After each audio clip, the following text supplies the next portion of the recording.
let's get started. Just tilt that up. We should be good to go. I'll hide that one. I don't need PowerShell open. Yeah, hello.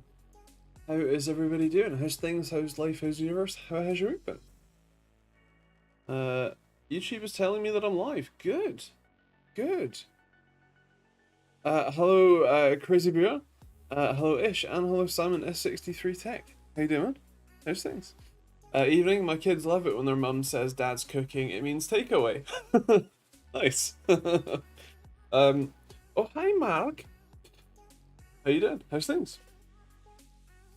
And no worries, Crazy Bear. All good. Start cooking from 7:30. Fair play. I guess that's half an hour. Are you an hour behind? Because it's currently 8 PM UK time.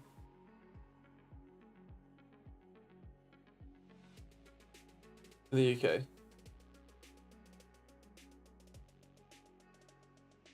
So you've started cooking already then? I thought you were in the UK, but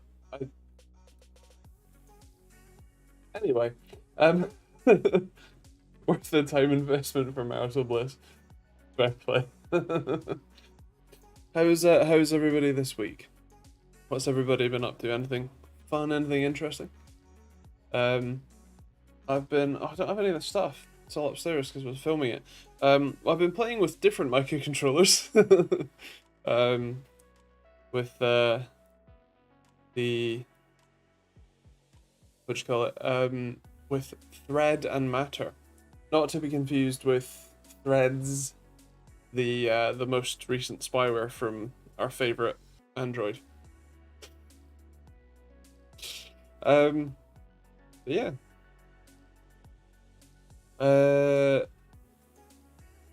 What gigahertz is your descent into madness? At least 5. Occasionally it has turbo boost, so you know. Doing well, busy at work. What's Andy been up to, including awaiting health professionals? Well, I'm always awaiting health professionals. Yeah. Yeah, I've been playing with well, I've started playing with Matter, which is the new sort of Internet of Things smart home connectivity solution. Although it's kind of interesting because Matter isn't the same as like Zigbee or Z-Wave. Matter is the communication protocol that runs on either Wi-Fi or Threads. So yeah. Better than playing with antimatter. Well, I don't have any positrons lying around, so but yeah, so that's what I've been doing today at least. What was Monday? What video I got? I don't remember what video I made. Oh, my memory's going. Oh, curved screen versus flat screen. Right, that's it. And yeah, failing miserably to stay healthy. Yeah, and also doing some latency tool stuff. I fixed a couple bugs. I have added the hotkey feature. So if you want to, if you have a latency tool and then you want to start the test, you can press F10 to start it. At some point, I'll add a dialog that will let you change what that hotkey is. But for now, it's F10. Hello, Commander Classified. Hello, Simon. Hello, Chris. How you guys doing? How's things? A fairly annoying evening for me. Washer fluid pump in my MG seems to be dead, and I'm stuck building a desk. Nice. Try tapping the motor. If you can get access to the washer fluid bottle, smack the side of the motor, especially if you smack it while it's trying to run. It might revive it for a bit. You'll need to buy a new one, but it might revive it for a bit. Your eye's looking better. Yes, I mean, it's not falling out today. A hard bar to beat. I've had a few twinges, but yeah. Currently, my eyes are okay. It's just my lungs and heart that aren't. Actually, I'm a bag. I've got a massive headache. Other than that, just here to down there doesn't work. Everything here down to my waist. Waist down, currently okay. I won't jinx it though. um so thoughts on LTT? Please no LTT. Have they actually are they back from their hiatus yet? I don't remember. Um I don't see them on my feed, so I guess no. Not yet. Do you know when they're meant to be coming back, actually? I don't remember. I genuinely don't remember what day it was that happened. But I mean, I think we talked a lot, quite a lot about it all last week. So I don't think there has been anything too major in terms of discoveries or anything. It was supposed to be Wednesday. I thought it had been more than a week. Interesting.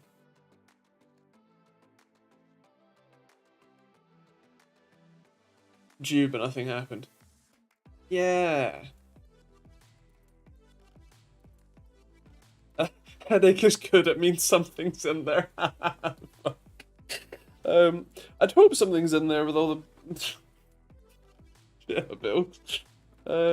Oh, actually, I sent this in an email, but this is the little bugger of a microcontroller that I use in the latency tool. And if you look on this side, see those 4 little pads? Well, the 2 that are closest to the USB port are the SWD pins. So SWDIO and SWD-CLK or clock. And oh, it's over there. I can't reach it. But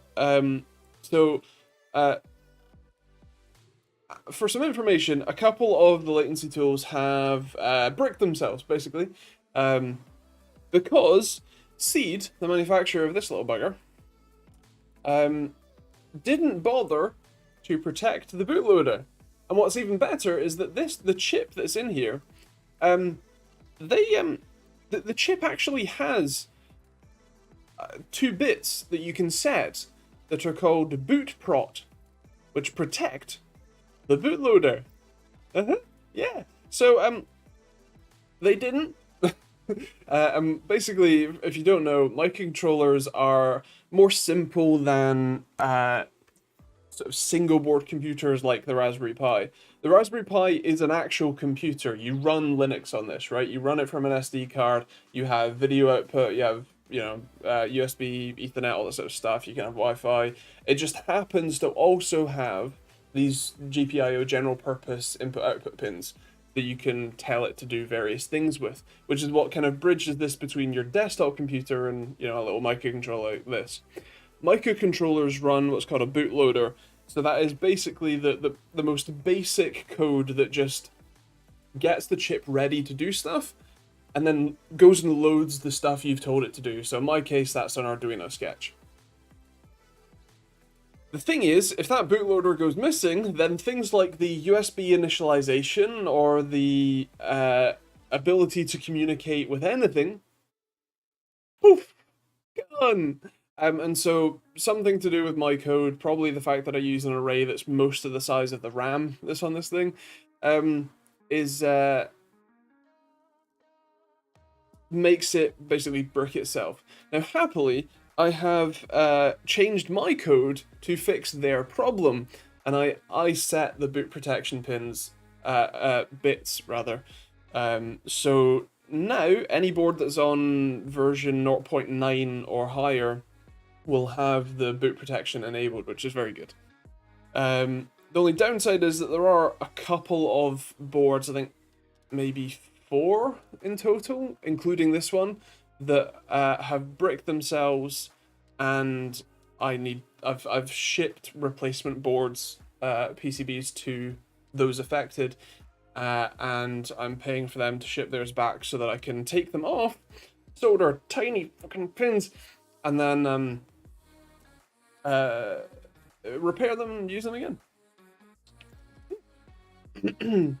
Bootloader, is that a guy in England that loads your car's trunk brackets boot? Do you know what? I actually know the etymology of the word bootloader, and boot in terms of PC. It's bootstraps, because it pulls itself up by the bootstraps to turn on. It's so stupid, but yeah. So it actually had nothing to do with the British way of saying the rear part of your vehicle, the rear storage compartment on your vehicle. It's actually an Americanism, I think. At least I've only ever heard Americans say the words bootstraps. There you go. Hello, Agent B. Hello, John. Hello, Michael. And hello to Zeke. How you doing, man? That's nice. Tech question. I'm split between buying a PhysX card and a zip drive. For your museum?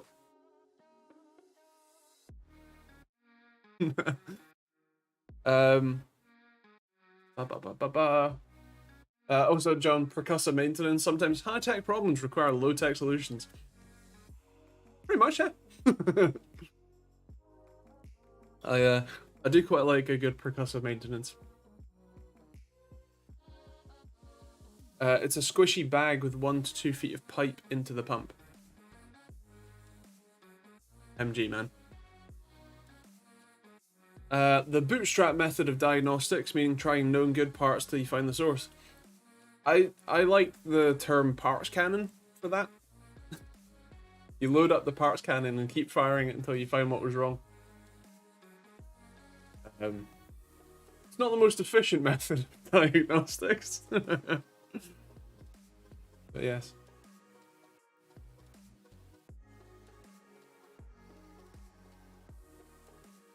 Yeah, I'd actually the reason that I have this ESP32 dev kit, when is it?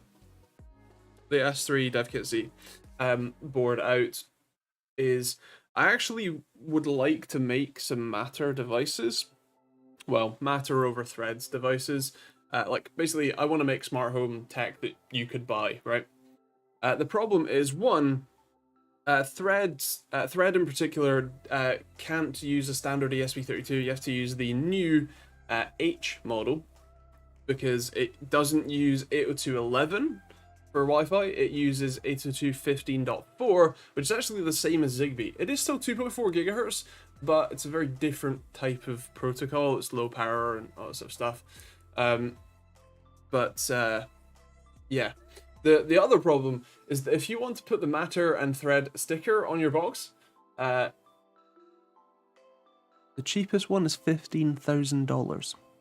The cheapest membership, and then you need to pay for testing. I don't have that kind of money. I guess I'm not making any Matter devices. Andy Matter.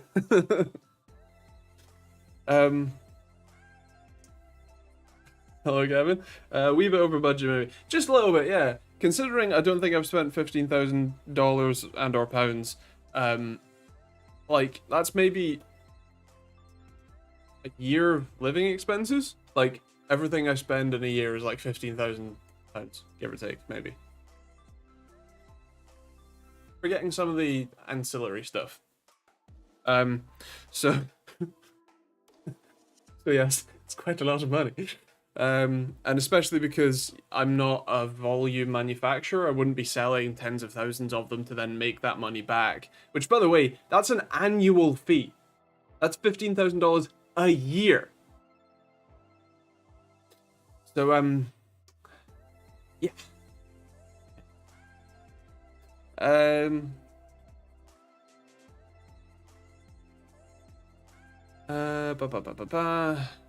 Hello, Joe. How you doing, man? How's things? Looking upbeat, all things considering.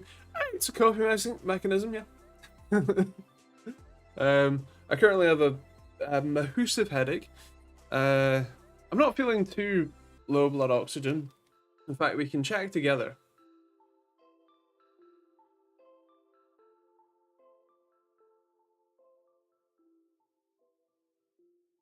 Not bad. I'm actually in 98 for the first time in like months. Oh no, it's 97 now.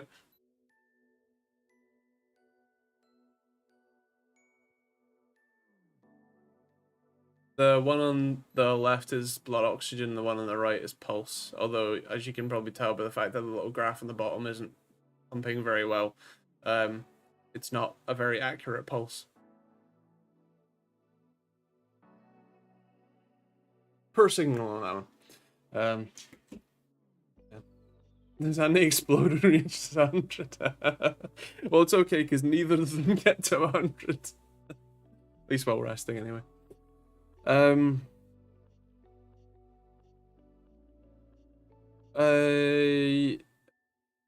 but yeah,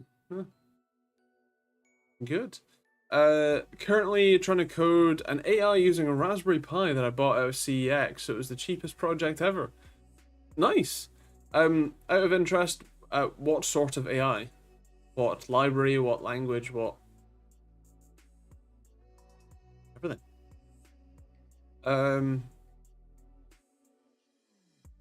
Was that the going mad meter? Are you 98% there? Do you know what it might be? Yeah. Although it's kind of inverted. Although it's a logarithmic scale, you know. So if it gets to 80, I'm dead from madness and lack of oxygen. They weren't Joe. That it wasn't expensive. It was £10 or £15 on Amazon, maybe. It's all NHS approved type ones. Not that it really matters. This is not an endorsement. This is just the one I have.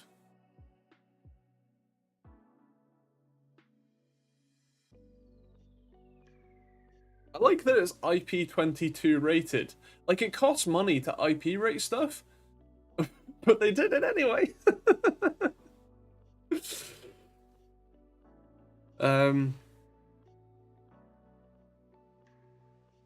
And CX is selling Pi. I imagine it's a used Pi, not a new one.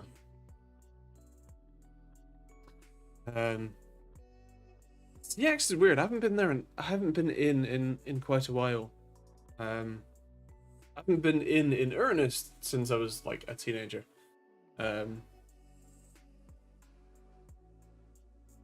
Sweat, like, IP22 basically sweat resistant. I don't even know if it's that, because IP68 is the top end, like, so the IP is whatever brand or whatever it is. The 6, or the first number is the dust proofing, and the second number is the waterproofing.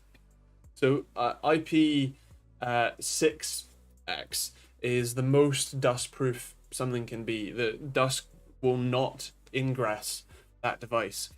A 2 means basically dust can pour into it. There's not an open chasm. And then the 2 in water, in the like waterproofing, an 8 means that it's submersible for like 30 minutes at 5 meters or something like that. A 2, I think, is it can be in the presence of water in the air.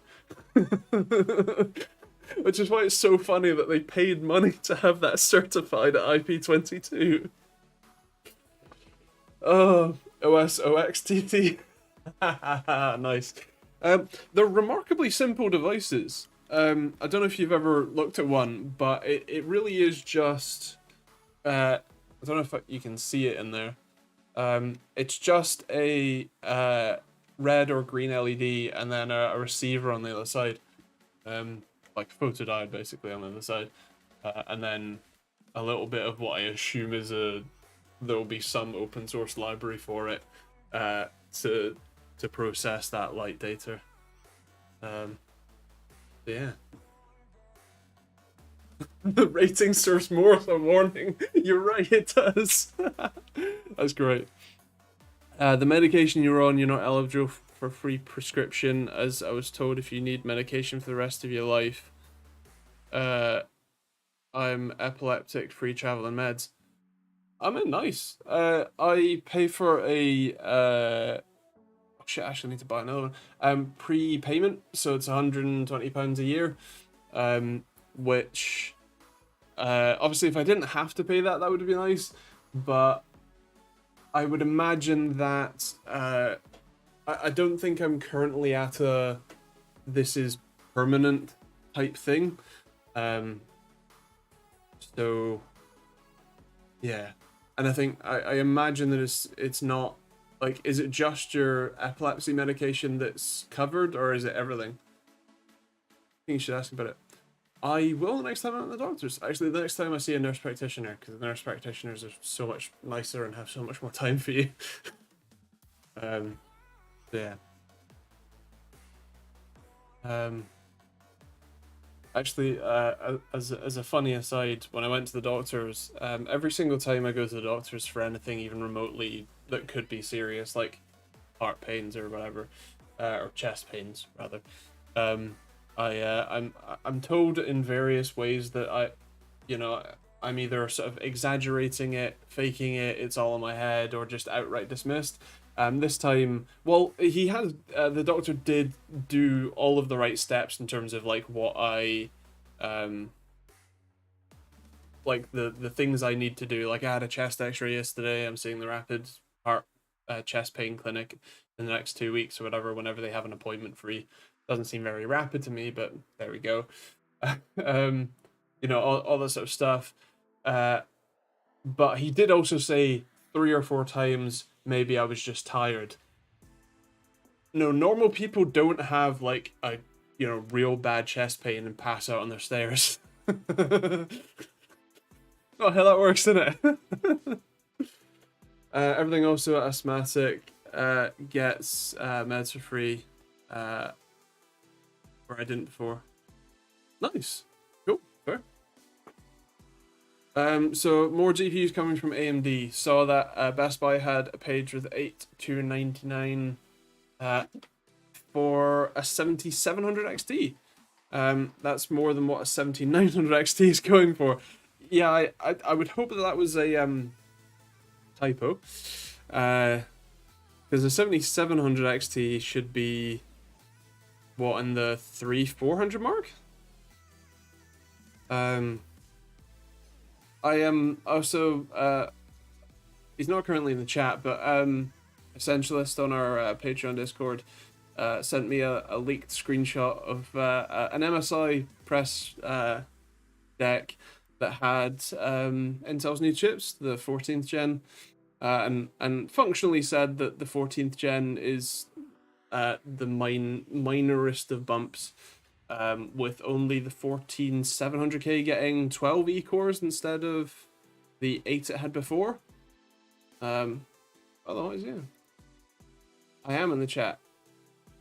Oh. Well, you change your name every 5 minutes, so how would I know?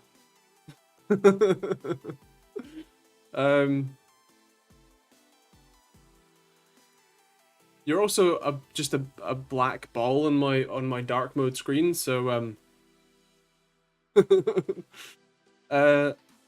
any more drama happened on the Linus front? Not been following closely this week. Is it Luke Tech Tips yet? And Agent B says I'd start watching them again if it was Luke Tech Tips. So would I. No. They've blown past their week off deadline. They've blown past a week off. I don't know whether that means that they were going for, we're going to take the rest of this week and all of next week off, and we'll see them, next Monday or whatever, or not. But yes. Other than that, no. I think I can't remember if they had talked about the Madison allegations and the independent investigator yet, but yeah. However, red card I can show is I've had a heart attack before, so it gives me priority to emergency room or whatever I need. Damn, I want one of those.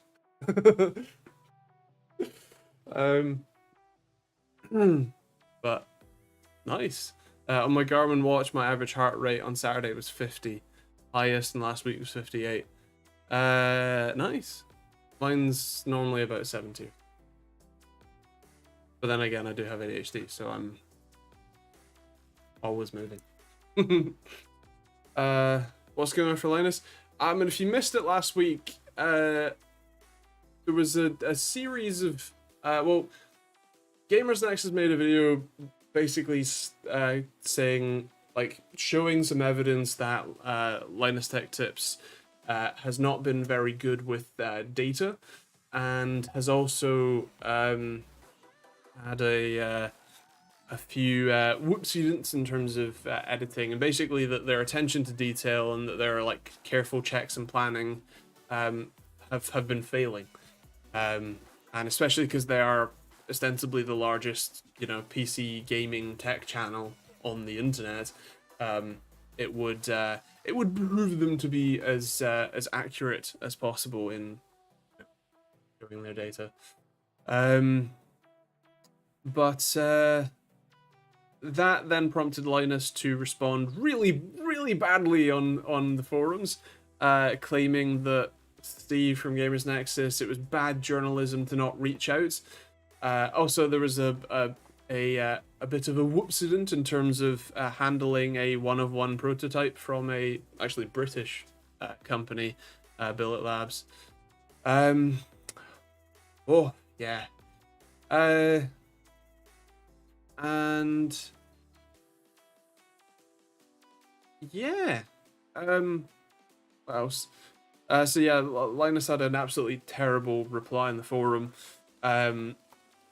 Also confirmed that they would have, they had agreed to pay Billet Labs money. They hadn't. And then later that day, I think it was, Madison, the former social media personality and manager, posted just an absolute marathon of tweets detailing like sexual harassment allegations, overpressure and overstress, and just a number of different things. Linus Media Group then posted a video the next morning, for me anyway, saying basically they're taking a week off, we've made some mistakes. It was really quite a cringe video, especially with the, like, they plugged their a new screwdriver color. Pretty distasteful. Also, Linus's part was bad. He still defended his actions and played the victim. So yeah. And then separately, they also said, Terrence Wong, the new CEO of LMG, has hired an independent investigator to investigate the claims of Madison.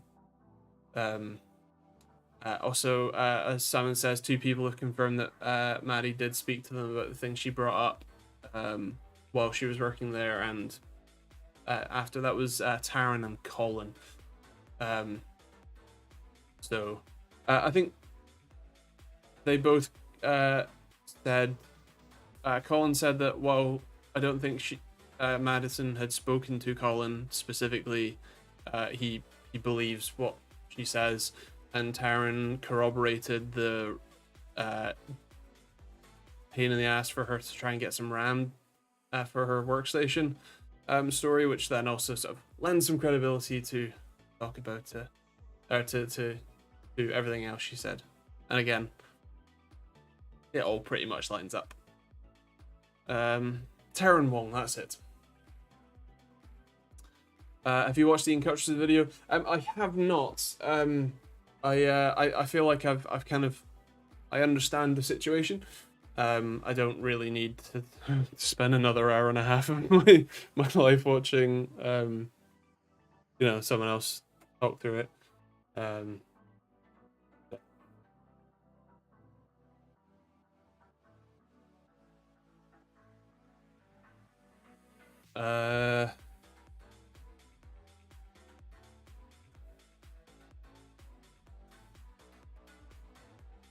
I have 15 to 20 milliseconds on my phone and 80 to 90 milliseconds on my Xbox. Any help?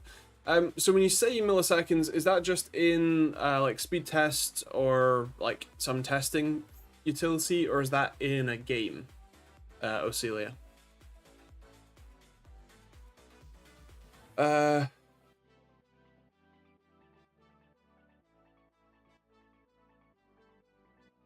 uh, XGQD.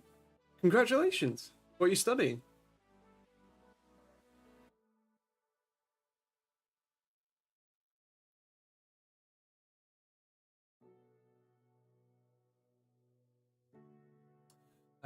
Simon, also, James made a somewhat inappropriate comment at the end of that meeting as well. IT mainly. Nice. So, computing, electronics, that sort of stuff? That's what I did. I got a D in computing at A level. Yeah. Whoop. Speed test on my phone, but 80 to 90 milliseconds latency on Xbox. I have to test NAT type some days to get open. So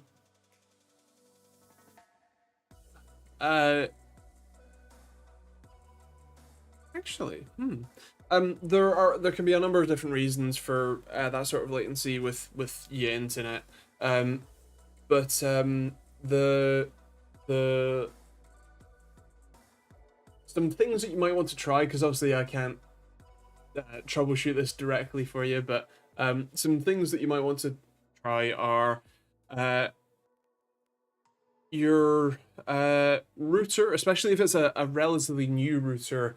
There was some compatibility kind of intricacies between newer routers that had Wi-Fi 6 or 6E and older devices that didn't support Wi-Fi 6, Wi-Fi 6E, whichever one it was. So that might be something you could try changing the settings either on the Xbox to connect to the sort of legacy 2.4 gigahertz network, or try turning 5 gigahertz off at your router, or Wi-Fi 6E off at your router if you can, and then seeing if that changes anything. You can also you might also want to think about the location. Like, is your router, very high, very far away from the Xbox, but it's, when you can test your phone, it's a little bit better.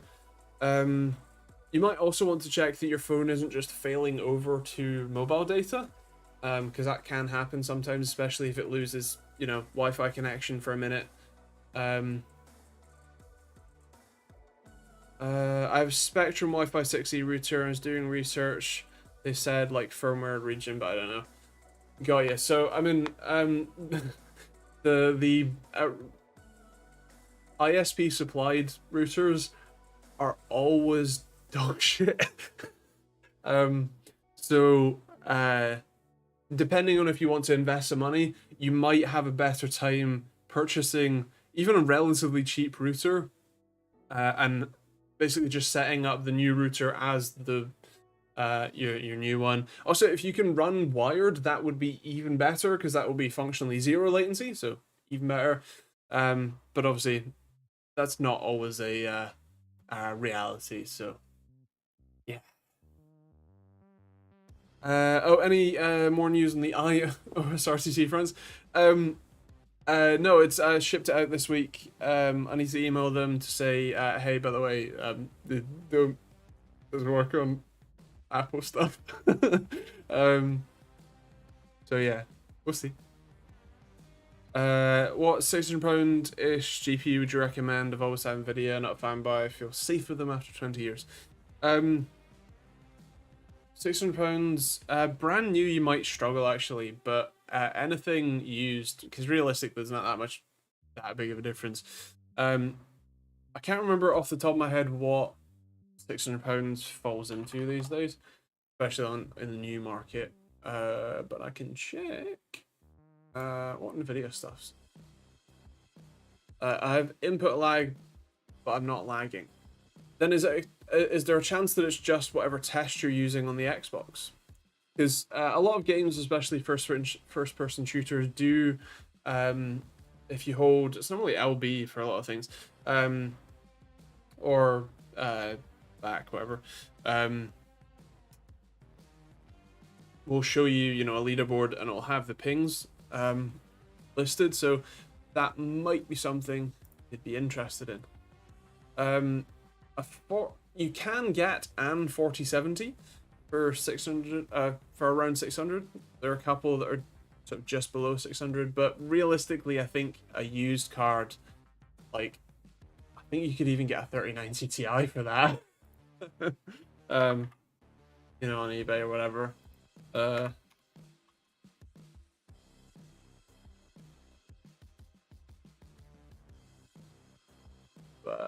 Buy it now.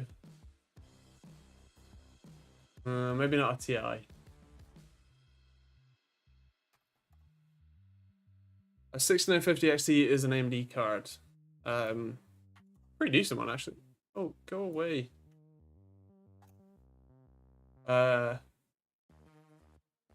Yeah, you can get a 3090. You could get a 3090, 24 gig of VRAM, way faster. For okay, that is 700 actually. I misread. And there are a couple for closing on 600. You could probably make that work. And it's a much faster card than the 4070 and double the VRAM.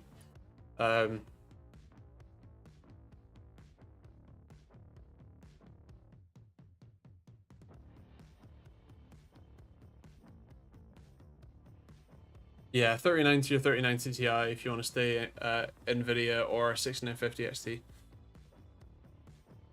At least in the UK, they fling the router at you for free, then you set it to modem mode and get your own. Yes, exactly. Although actually, my it's down there.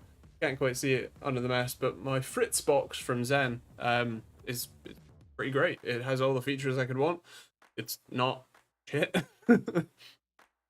Works for me. I don't use it for Wi-Fi though. I have separate Wi-Fi network. Do you think there's going to be another GPU shortage? I'm seeing almost everyone report this. So I would question why we would have a shortage, because demand is not there. It's just not.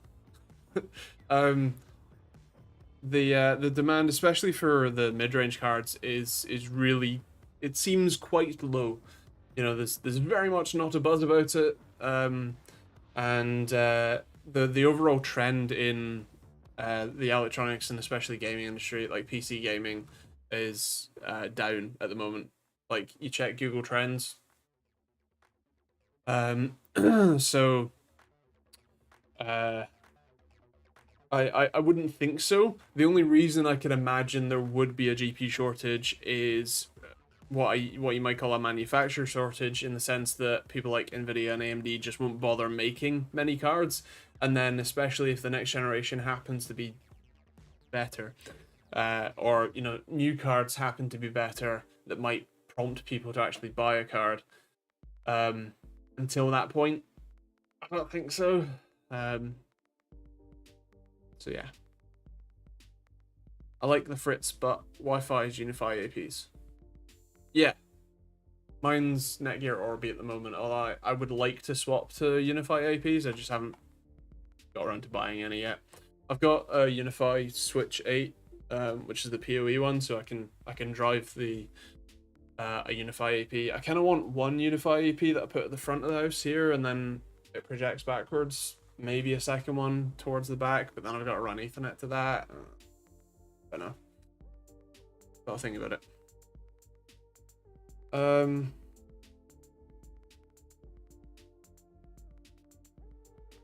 Those sell to AI companies, gamers are down at the bottom.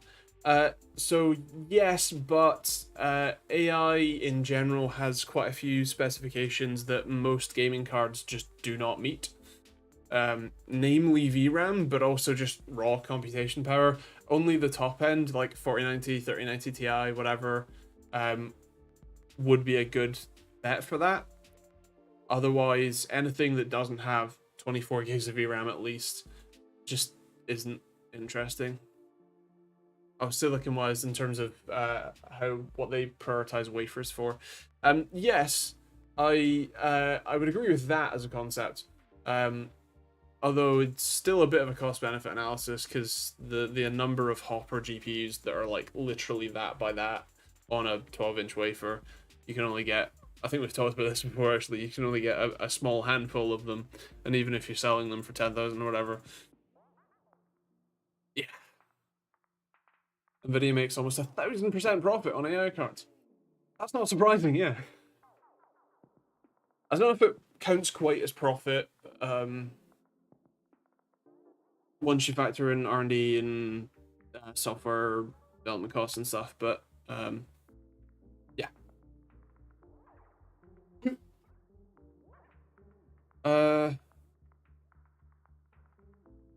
Zig, not a tech question, but if anyone has a thought, I got a job offer to fly for a mining company in Queensland, Australia for a year. I'm sure Sam would have some suggestions on that. But you might get some nice weather. Did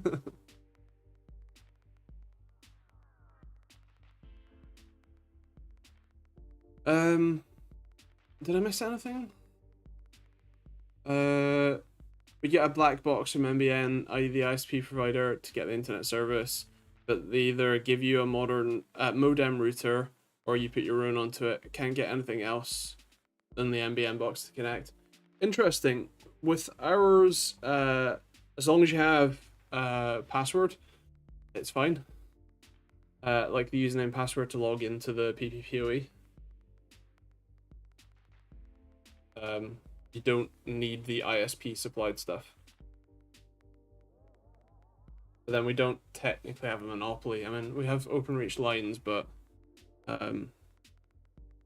actual ISPs aren't a monopoly.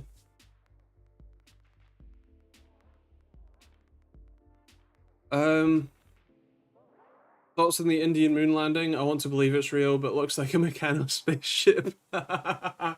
So I know what you mean. No, it's really cool. It's really cool to have, you know, another spacefaring nation. I mean, they're already a moon landing nation. Oh, shut up. It's cool. And yeah, it's. I'm excited to see what us humans can discover on the other side of the moon. Well, the South Pole, anyway.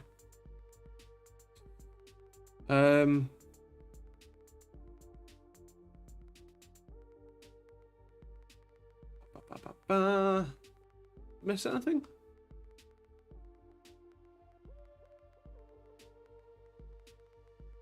To be honest, what I've gathered from Apple, they use a lot of Windows devices for programming, manufacturing, and processing. Anyway, that's not totally unexpected. macOS is very much an end user kind of fancy OS, as it were. Not really a production workhorse. I would kind of imagine they use Linux probably more than Windows, but yeah, I'm sure that they're not exactly devoid of Windows devices. The donut spaceship, whatever you called it, their offices in Cupertino. One Apple Parkway. For context, I shipped an open source response time tool to Apple. They bought one. And yeah. The whole project, including the ship and all costs, were less than the research alone at NASA Project Interstellar. That also sounds true, yeah. Yeah. Totally unrelated to tech, will Meteor Lake be coming to desktop? Can't wait to hear about they perform.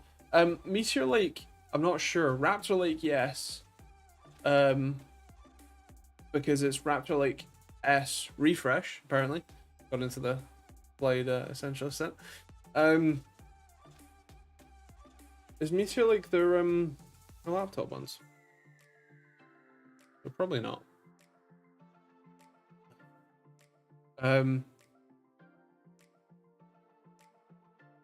It's like what is it?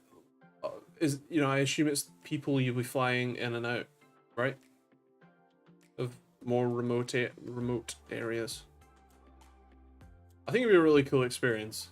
I think it's, you know, I don't know what your you know, family situation is and stuff, but yeah.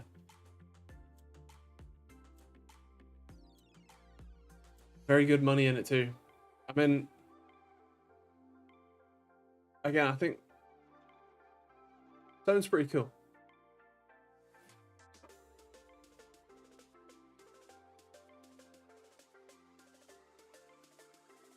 It's a big gap to take in my actual career in chemistry.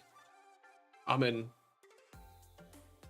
I think that makes it even cooler because if you're not a like super professional pilot, um, you know, like that's not your everyday day job. I think that might make it even more interesting. Anything new in relation to At the Wheel, so? Are there any car engine tech that you're excited about? The new Santa Range Rover, I mean Santa Fe, is interesting. At the very moment, no. I do still have that Mercedes A-Class review that I will edit eventually. I have, like I said, I've been inundated with health and latency tool, actually a bit of response time tool work, and just trying to stay alive.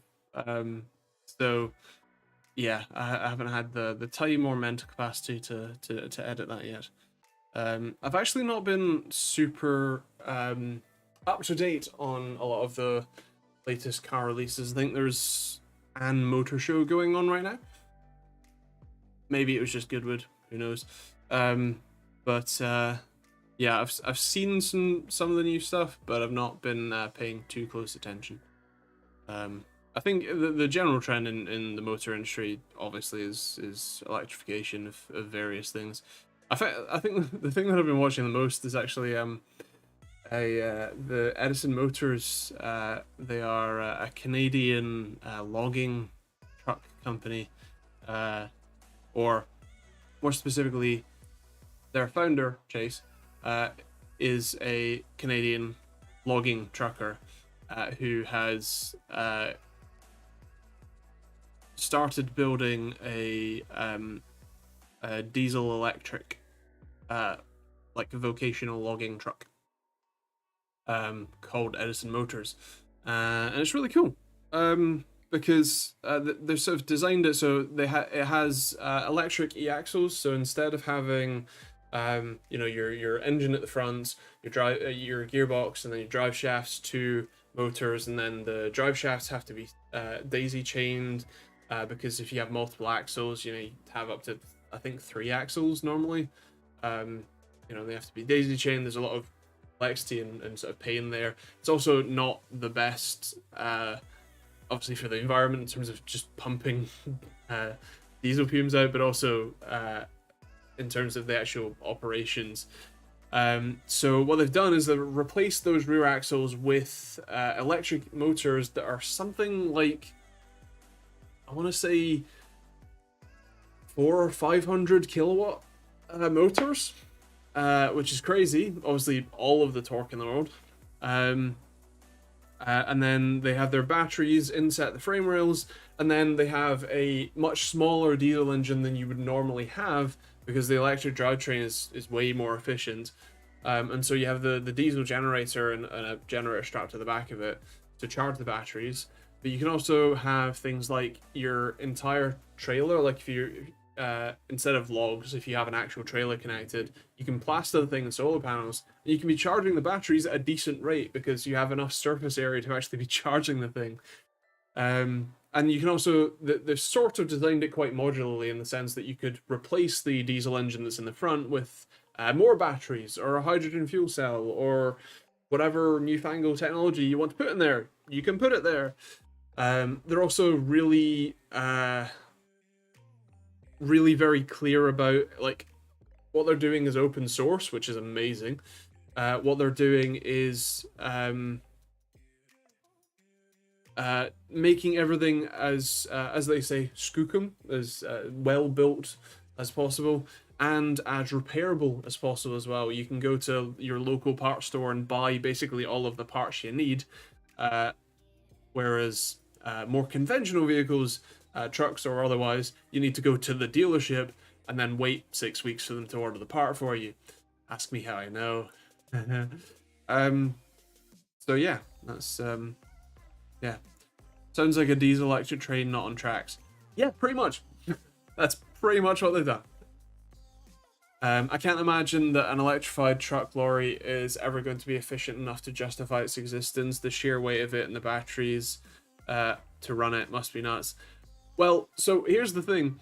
The weight of the truck that they are building is only like 50 kilograms or something heavier than an equivalent truck with just the diesel engine. Like the big diesel engine, because they've been able to go from a like 15 or something liter cat diesel engine to a 9 liter diesel engine, which is considerably smaller. They also, because it's diesel electric, the battery packs aren't super massive. Like, they're enough for you to do a decent amount of the drive, but the battery packs are more, you can think of them more like a capacitor. They're there to help you get off the road without having to spool up the generator to directly power both. It also gives you a place to put regenerated energy. So if you're going down a hill, especially, so that's the other thing, is that because this is a vocational and logging truck, they have, you know, when you drive up the hill to the logging location where all the trees are being cut down, your truck's empty. So you use, let's say you use a quarter of your battery power to get you up there, even half your battery power. When you turn around and then come back down the hill, you actually recharge the batteries so that by the time you get to get to your station, even if it's 10-20 miles away, the batteries are basically full, so you can just go straight back up again without even having to charge it or refuel it. It makes so much sense. For like highway, as they call it, motorway driving for long distance, you want to put 45 tons of stuff in the back and, drive 600 miles. That should really be a train doing that, right? It should be a train. It makes a lot of sense. So no, I agree with you. I don't think that electric vehicles, like battery electric vehicles, make the most sense for that. We should just be building train infrastructure to that. And then you wouldn't have to have the roads damaged from all the heavy vehicles. Yeah. Trains are electric. They are. A lot of them are diesel electric, though, especially in the UK.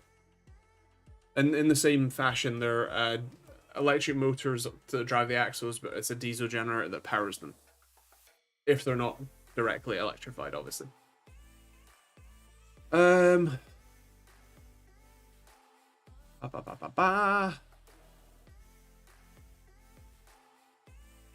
seen people complaining about having battery farms built here in the UK. Why?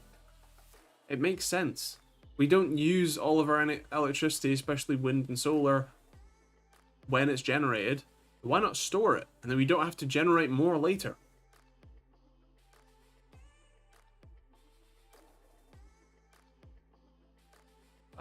A lot of newer train tech appears to be maglev. So yes and no. Maglev is great for high speed, as Japan is building a new maglev train.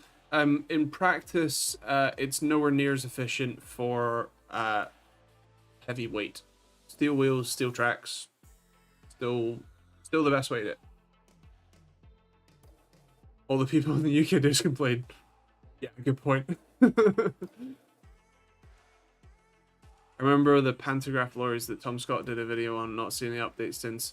If you're willing to build infrastructure for pantographs for trucks on motorways, the stuff that's in the truck should be on a rail, and then taken off and loaded off just for the last mile. Thoughts on hydrogen? For the right application, sure. For a lot of transport use, you're basically just wasting the energy, because to create the hydrogen, it's a lossy process. And then to take the hydrogen and convert it into some form of energy, either combustion or through a fuel cell, is another lossy process. And so if you think about the round trip efficiency of an electric vehicle, you're looking at, even if you said on the worst case like 60%, which I think is more like 80, a hydrogen car would be easily half that.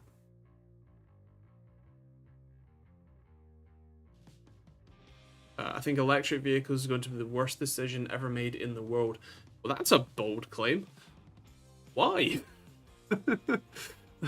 Like, I mean, they're outright more efficient. Like, an electric motor is, what, 90 or so, 95% efficient. And the only real downside is the batteries. And even then, it's still arguably less harmful than the emissions and everything from fossil fuels. A lot of hydrogen is cracked from natural gas. Yes, grey hydrogen. Yes, very bad. Plus, it's unfortunately a very small molecule to keep around. It is indeed. It's the smallest. Yeah. Yeah. It's also, it's volumetrically terrible in its density. Or is it volumetrically or energy? One of the two. Joe, once again, trains.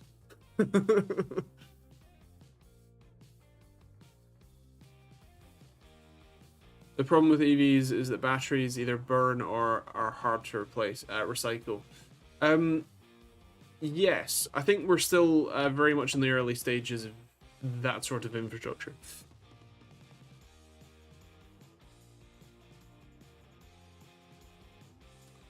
There was the joke of solar roadways. Well, I think like solar roadways could make sense if you just put solar panels above motorways. And then you have, you know, shade, you have shelter from the elements so that the roadway doesn't get damaged as quickly, and you're generating power. Screw the whole induction, you know, powering cars, that's ridiculous, but yeah.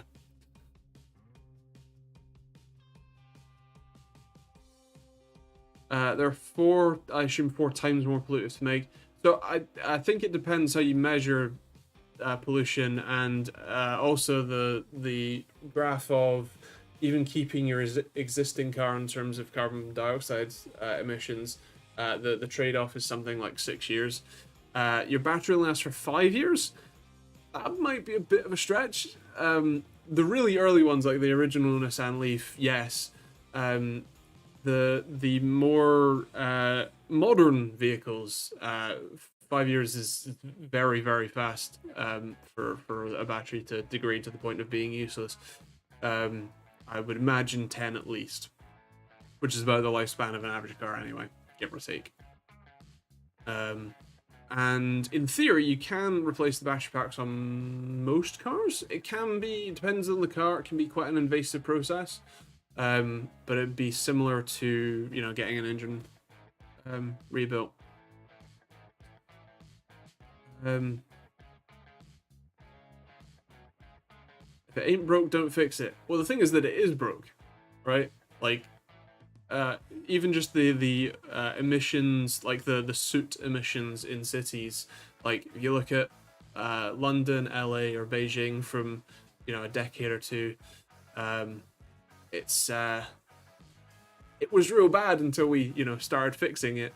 So yeah, I think we are still in a bit of an early stage, but it's certainly a step in the right direction in terms of just efficiency, if nothing else. And like, we're still going to be mining the lithium anyway. Keep and maintain your current vehicle to minimize your environmental impact.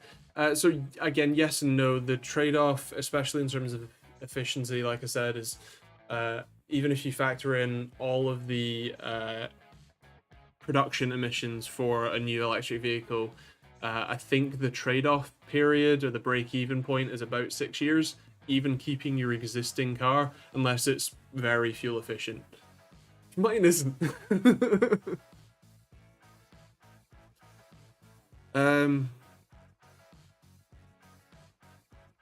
Crazy BR. That is a thing. There are a number of what you call it? There are a number of various storage methods like that.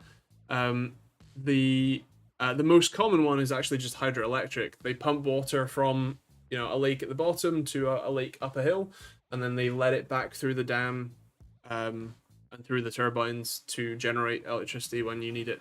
There's a massive one in Wales, actually. I think it's the biggest one in the UK. But I could be wrong.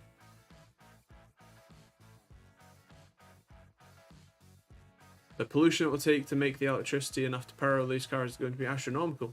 Again, it depends on how you generate the electricity. Because, I mean, in the UK, I think we mostly have turned off our coal-fired power plants for the moment. And yeah, that's like, sure, in some places in America where they only use coal because they've not invested in any sort of renewable infrastructure, sure, that's bad. But also, again, if you look at the efficiency, coal-fired power plants per unit of electricity, they are infinitely more efficient and less environmentally harmful compared to individual cars that are at most about 20% efficient.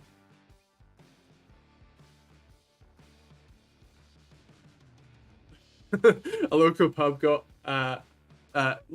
to me got 2 fancy high power electric car chargers, and the Devon grid is so bad it can only charge at the lowest speed. Again, invest in the infrastructure. It helps.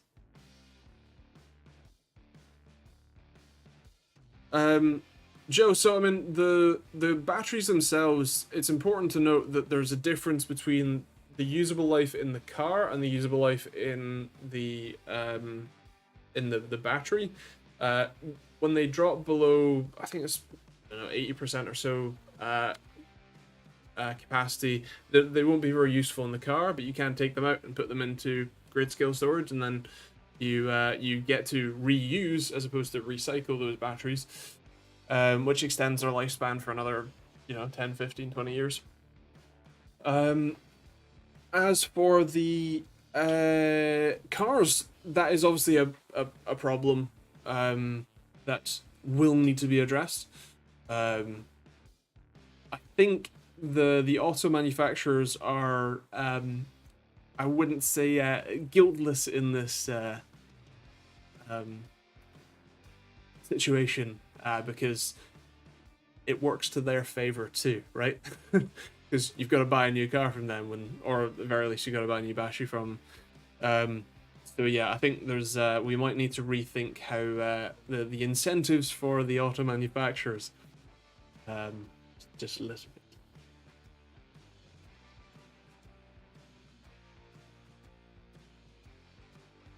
bit. Simon asked this 60 Tech. Same. I don't have one too.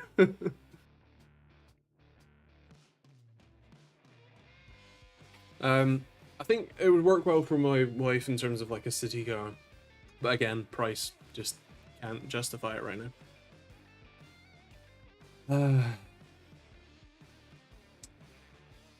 No worries, Crazy Beer. I mean, that is kind of our usual hour anyway, and my throat is again going for it, as is my head. So I'm gonna leave it there. But I hope you all have a wonderful week. Yeah, I can't remember what videos I have. Flat versus curved monitors, and the matter versus threads on Monday. That one's that.